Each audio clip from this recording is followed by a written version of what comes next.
Good evening. You remember last time, a whole bunch of things happened. And if you missed that episode, you're in big trouble. Because now, it's this time. Over to him. Yeah, welcome back to another video, horror fans, with MC Dead and CLC on the left here, my father. It's good to have him in another video. It's going to be a review video today, so first one I've got to show you is a VHS Collection. Absolutely awesome, produced by Bloody Disgusting, done through them. Of course, Adam Wingard's best known now for doing the Godzilla stuff. Apparently not great, the latest one, but yeah, Dad will agree, he's seen it. I haven't actually seen it yet. It was rubbish. This is an absolutely awesome horror anthology. Different directors, won't go through them all. Adam Wingard's the best known one. I'll take him out the box.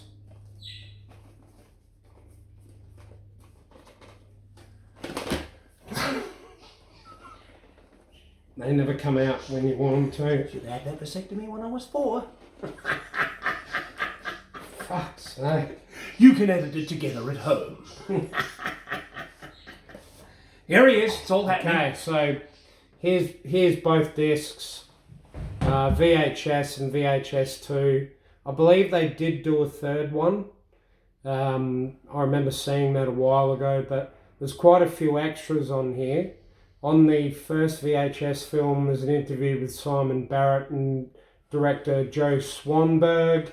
Balloon night behind the scenes on Amateur Night, outtakes from Tuesday the 17th, interview of Helen Rogers by director Joe Swanberg, and an outtake alternate ending for 10/31/98. So that's the special features on this one. On the second one, which I didn't enjoy as much, it was alright, it just wasn't as good as the first. We've got an interview phase 1 segment with director Adam Wingard. We've got an interview with tape 49 segment director Simon Barrett. We've got an interview with Safe Haven segment directors Gareth Hugh Evans and Timo Chijanto, however the fuck you pronounce that. Interview with phase 1 crew and phase 1 behind the scene clips. If anyone has never seen the VHS films, they're great horror anthologies. They're modern horror anthologies. Really suggest it. Still awake? This one I'm going to let Dad talk about, Reanimated, because he knows a bit more about it than I do. And just mention the... Yes, the great Reanimated from Jeffrey Toombs. And disc 1 is the unrated version. And disc 2 is the integral cut. God knows what that means, because I haven't seen it since the days of since VHS. But it's an early body horror classic based on the original story by Howard Phillips Lovecraft, also known as HP. So that it's chopping off heads with shovels. And it's very sophisticated and stuff. Bringing people back to life. And it's to do with reanimating dead bodies, isn't it, Dad? Bringing people back to life with the green stuff that they stick you in down at Morphettville when it's left over from mares and you've had enough. So that's Reanimated. Of course, Jeffrey Combs, and the only other thing I ever saw him in was in... Oh, God. The Frighteners! I just had a quick brown out. The Frighteners, which I think was 96 with Michael J. Fox. Jeffrey Combs was in that. And I think since then, he's returned to his former obscurity. And it's over to him. So we got any special features on there, Dad? I think we've got some audio commentaries. Yeah, the unrated version, as Dad said, the integral cut. And that's about it. There's not a lot on it. Umbrella Entertainment do great jobs on all their stuff. Umbrella Entertainment have done some incredible stuff. Yeah. On to the next one. We've got George A. Romero's Night of the Living Dead remake. Absolute classic. When was this released? I'm just having a look here. 1990. Of course, this was 1990, and quite a different take on the original film. Awesome movie. I think it did an incredible job. Tom Savini directed it. Tom Savini, of course, is known for all the makeup effects he's done over the years in various films. There's a couple of different features on here. There's an interview with the director, Savini, the Dead Walk featurette, audio commentary with Savini, Return to the Living Dead interview with special makeup effects supervisors, John Vulich and Everett Burrell, interview with lead actress Patricia Tallman, and behind the scenes featurette. Again, Umbrella Entertainment, fantastic company. If anyone doesn't know the story in Night of the Living Dead, it's basically the dead come back to life and start eating people. And that's really all it is. So I won't say anything else about it. I did want to show you the reversible artwork because this is the different artwork here that I've got on the front. If that shows up in the picture, get rid of the disc. Take the slick out and show it on the other side. There's the original artwork. I changed the artwork around. I prefer the new one. So that's Night of the Living Dead. Absolute classic remake. The next one we've got is Lucio Fulci's Zombie. And what an incredible pickup. And how long it took me to get it as well, because it was just so dear and so unavailable. But yeah, Lucio Fulci. Ian McCulloch stars in this, Al Cliver, Richard Johnson, all pretty much unknowns at that time. And when was this filmed, Dad? I believe this was 1979. 1979. So this is from Blue Underground. Incredible release from Blue Underground as well. Heaps of extras on it. There's a new audio commentary with Troy Howarth.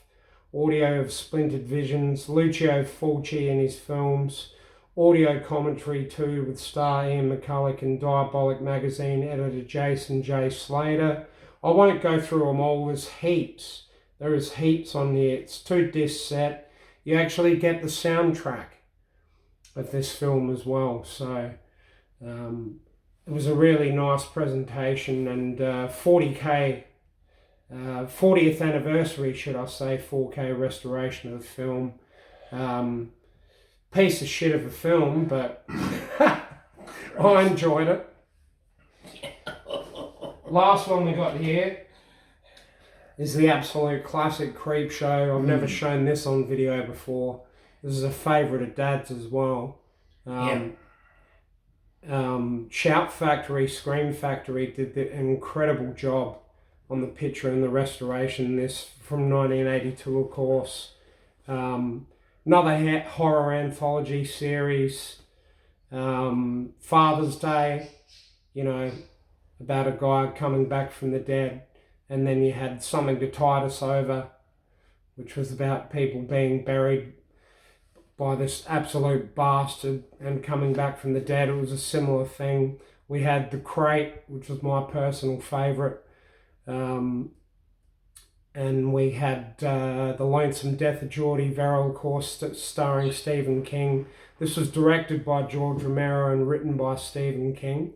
And very much in the EC Comics vein, Dad. I mean, do you remember much about the EC Comics? Yeah, you want to when I was talk a kid, about that for a minute? God, that was so romantic. Oh, yeah. EC Comics. Back in the good old days of Gordon and Gotch in Sydney, printing it in black and white. Ooh. Before the dark times, before the Empire. That was EC Comics in the 50s, yes. Yeah. And of course, the last one that I forgot to mention, which was a favourite of Dad's, was the one with the cockroaches. I can't remember the name of it. It's basically a guy getting like eaten to death by cockroaches. Fabulous. And I didn't talk about the story with the crate. The crate was basically some scientists had gone out and found this creature out in the wild, and it was in a crate, and it was being kept in a university. And yeah, it just started eating people. which was really, really cool. Just started eating people, and that was the end of that.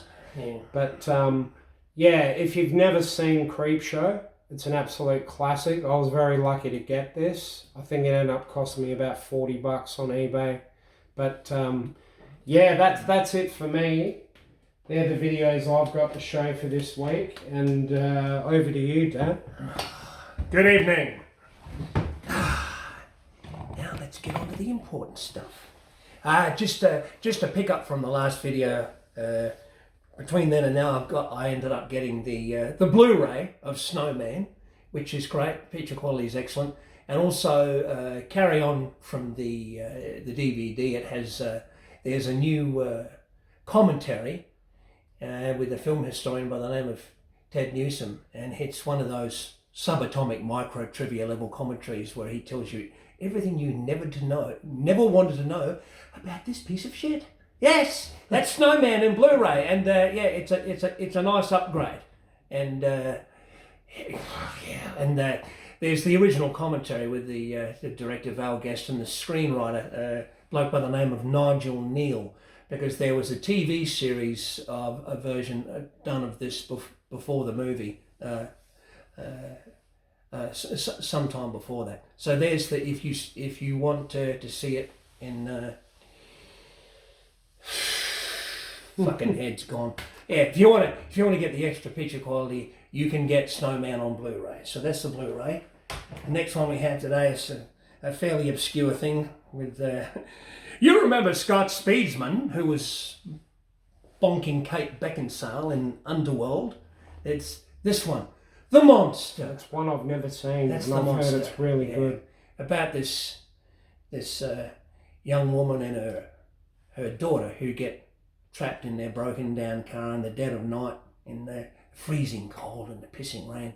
And there's a thing out in the woods that wants to come up to the car and perform certain unmentionable acts on them. So The Monster, that's one you want to check out. It is available here locally.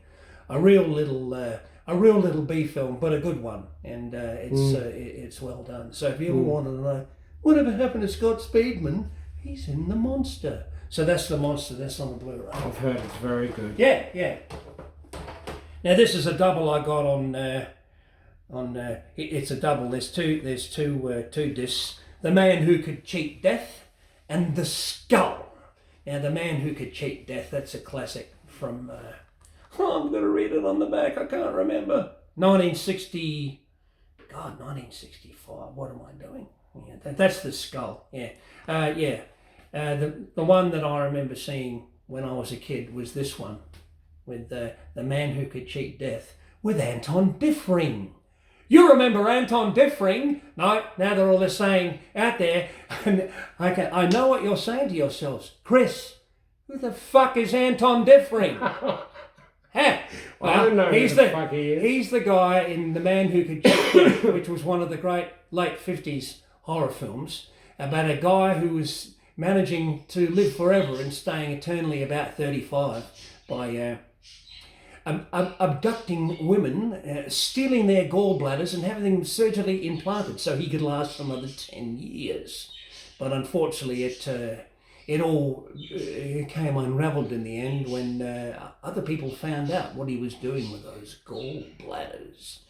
And in case you're wondering, who's fucking Anton Diffring? Well, he's now immortal. He's one of these number of actors who's completely forgotten now in this era. But he's remembered now because he was in Where Eagles Dare, which was one of the big World War II action adventure films from 1968. It was made about 10 years after that. He plays one of the German officers in Where Eagles Dare. That was a big balls-out action adventure with an all-star cast. Richard Burton and Clint Eastwood, which at that time, and of course our old mate Ingrid Pitt is in Where Eagles Dare. So Richard Burton, Clint Eastwood, who at the time was the biggest movie star in the world in 1968.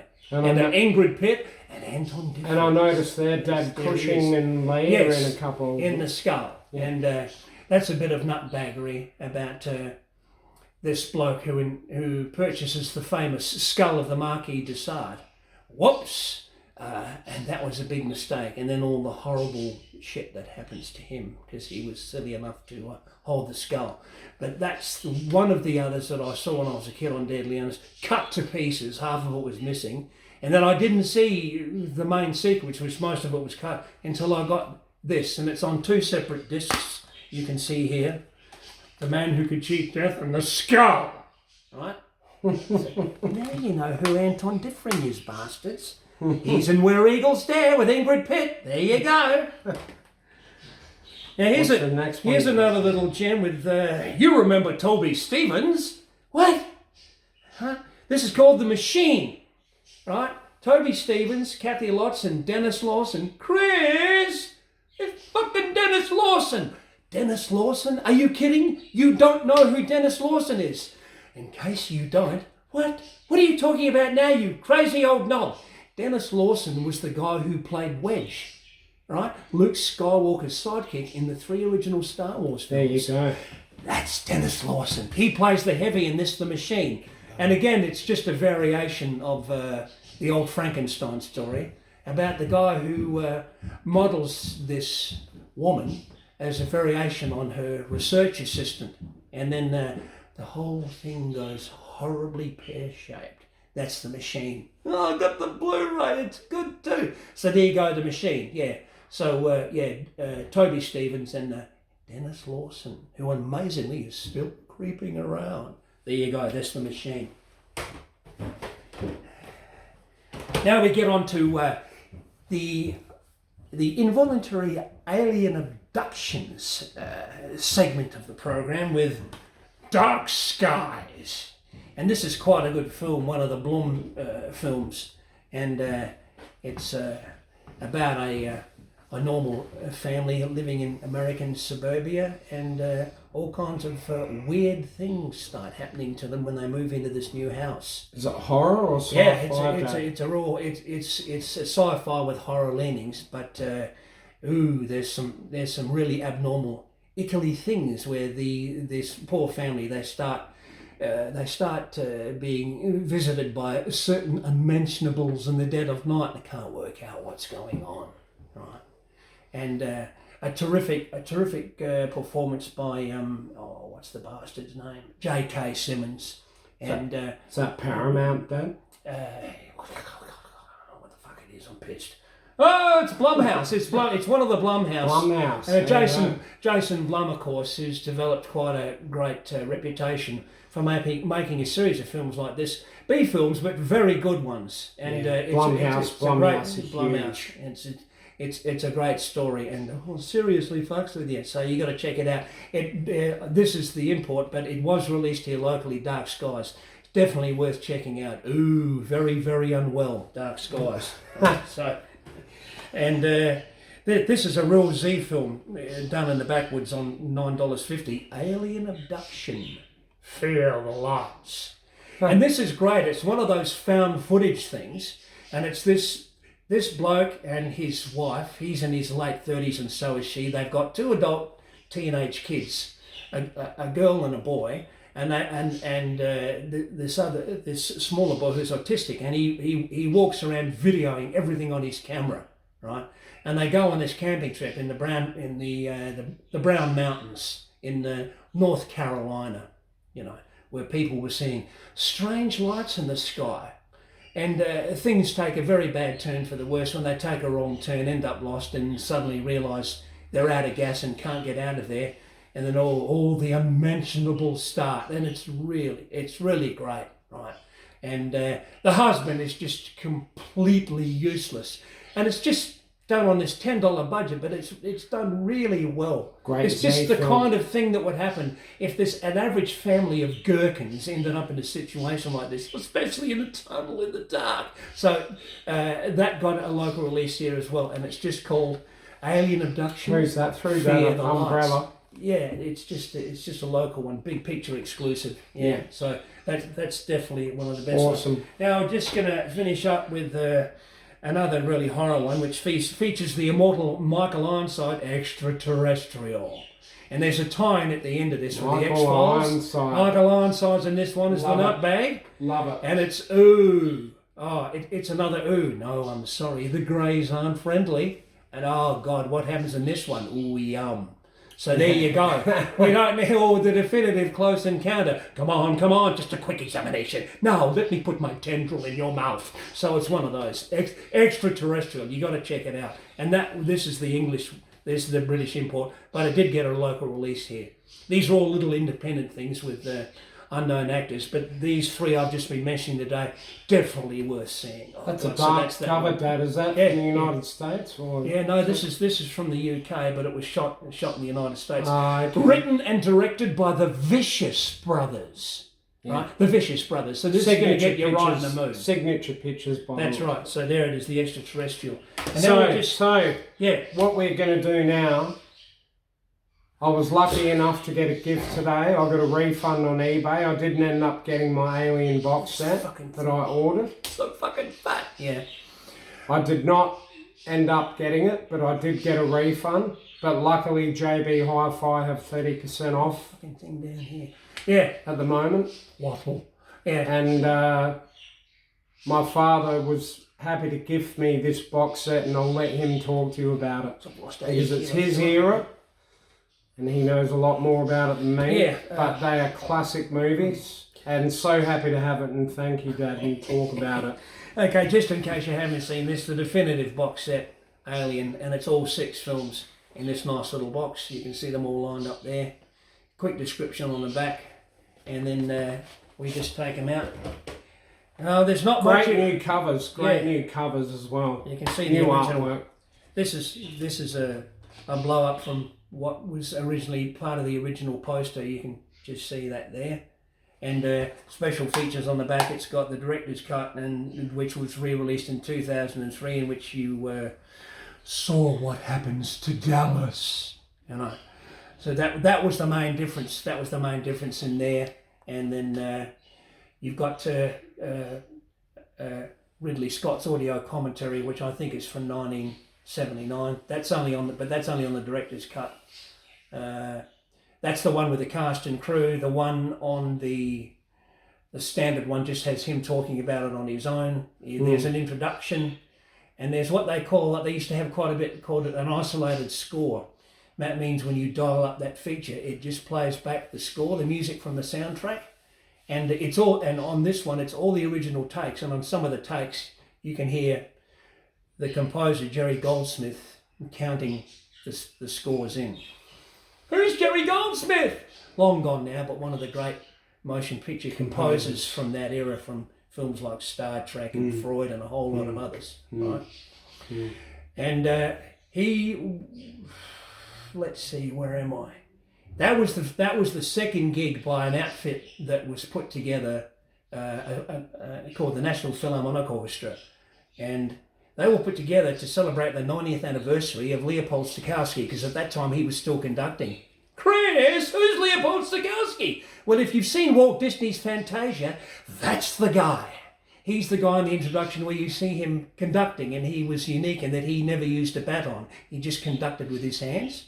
So that was in 1940. Fast forward to 1977, they put this special audience together, the NPO, the National Philharmonic Orchestra, and he did a recording of the suites from the opera Carmen by Bizet. So that came out as a record album. Don't lose your focus. Stay with me. What has that got to do with anything? Well, the very second recording that the National Philharmonic Orchestra did was Alien. That was their second album. So that was their second recording after. There was all irrelevant, assiduous travail, but I just thought that would interest you. So that's the first one, Alien. Not much else you can say about it, but it's one of the great icons of Western cinema. And of course, everyone knows the follow-up 5 years later, Aliens. And this is the one, the big balls-out action adventure with you see everything, the opposite of the first one. It's great. And the whole thing with the alien queen and all the business at the end. Amazing effects. Yeah. James Cameron did such a good job. And this also features both cuts of the film, the theatrical and the special edition. The usual audio commentaries, one from Cameron on his own, and the other with him and the cast and crew. Again, there's the isolated score. and a complete music index and a few deleted and extended scenes. Fantastic, a great film. Both films shot in London. The first one, most of it was shot in London in 1978, and this one in late 85. So that's Alien. And of course, the follow-up, we go to 1992, of course, with Alien 3. Copped a lot of flack. And it copped a lot of flack because 20th Century Fox at the time was so determined to have the third one be as big a hit as the first two that David Fincher, the director who was new on the scene at the time, he copped a lot of flack, and there was a lot of studio interference, a lot of fucking around with the budget, and they made so many changes. And poor Fincher, who's since gone on to become one of the great film directors of this era with many other great films, he's since disowned the film and refuses to even talk about it because it wasn't what he was going to do with it. He said they just didn't trust me because they thought I was too young and inexperienced. Oh, big mistake now, it's too late. Anyway, there's what they call an assembly cut, which isn't really a director's cut, but it's a different version of the film and a bit longer with a few changes to the story. Cool. But looking at it now, it's still a good film, but it's a film you look at and you can see, if they'd left Fincher alone to do what he wanted, it would have been a much better film. Has that ever been available, Dad, that cut? Yeah, it's on. There's a special edition that wasn't done by Fincher. It was done later as a kind of gimmick to add to the to add to the Blu-ray. Cool. So then years later, she comes back in '97 with Resurrection, of course, and that was one that Sigourney Weaver had quite a lot of involvement with. She was one of the executive producers. Not one of my favourites. Input of the story. Yes. Not one of my favourites, but it was good. It was good, and it was set 200 years later where they cloned her, and of course anyone who's seen it knows the story. But what's interesting about this one is there is a special edition, which the director didn't do. He was happy with the one that went to the theatres. But in my opinion, the ending of the special edition has a much better ending than the theatrical cut did. But I was never a great fan of this one because it's an absolute over-the-top gross out. But there you go. So that was Alien Resurrection in 1997. Yeah. And then they finally got old Ridley back years later in 2012 for Prometheus. Yes, Prometheus with some great performances by Michael Fassbender, of course, and Guy Pearce, Idris Elba. The film that everybody least understands. Yes, for some reason. Yeah, because there's just so many people out there now that are dumb as a box of hair. And then even when the story in the film is completely explained what's going on, like you see in The Matrix, there's still people running around who've got no idea what happened in The Matrix. Where there's Lawrence Fishburne spends 6 weeks explaining what's going on. Right? Dumb as a box of fucking hammers. This is the problem. Anyway. Prometheus, and of course, who else is in it? Oh yeah, Logan Marshall. Yeah, of course, Charlize Theron. Everyone's favorite. And what was the major change with it, Dad? With Prometheus, like story-wise, it had changed direction a lot. Yeah, hadn't it? Yeah. The film had changed direction a lot. Yeah, it takes place in another timeline, but they don't say in the start. It just shows you there's a fading with the ship, and it shows how far they are from Earth. And if you've worked out the math, it was just over 27 million kilometres, I think they were from Earth. So that's Prometheus. But people had such high expectations of this because Ridley Scott was coming back after all these years. Yeah. And they thought they were going to get this state-of-the-art retread of the first one. Oh, wrong, sorry. Right. Totally didn't turn out. So people were expecting one kind of film, and they got another. Totally different film, and a great film. The so-called critics of the time saying, the biggest disappointment in the class, Ridley, what's he done to us? A lot of bullshit. It's a perfectly good, great film. There's nothing wrong with it. And they said, oh God, all the cast members, they're all idiots and morons. Yeah, they were in the original. Oh my God, do you remember that, Brett? I mean, if Moses had seen Brett, there'd be another commandment, right? But no one says that about Harry Dean Stanton now, do they? Oh no, that's different. Fuck off, Jesus. So there's Prometheus, a great film, all right? And here we are with the final. And here we are. We're just going to finish up quickly with from 2017, Covenant, with a little darling on the front with a drawl. Again, something else where the fans were expecting one thing and they didn't get what they thought they were going to get. So they squawked accordingly. But it's a great film, you know. And it follows up with, of course, Michael Fassbender. Where the hell was I? I'm lost. Yeah, Michael Fassbender comes back in this one and pretty much steals the film. Great actor. The rest of the great actor. Terrific cast. And it did get back to the kind of, ooh, I don't feel well, serious like body horror. Got back to the gross shit. Got back to what the original one, but the original one is really the one that's still so effective because it's one of the last films where it wasn't what you saw, it was what you didn't see. Was what you couldn't see. Whereas now, of course, with the current technology, they can just show anything. Anyway, apart from all that, it's still a great film.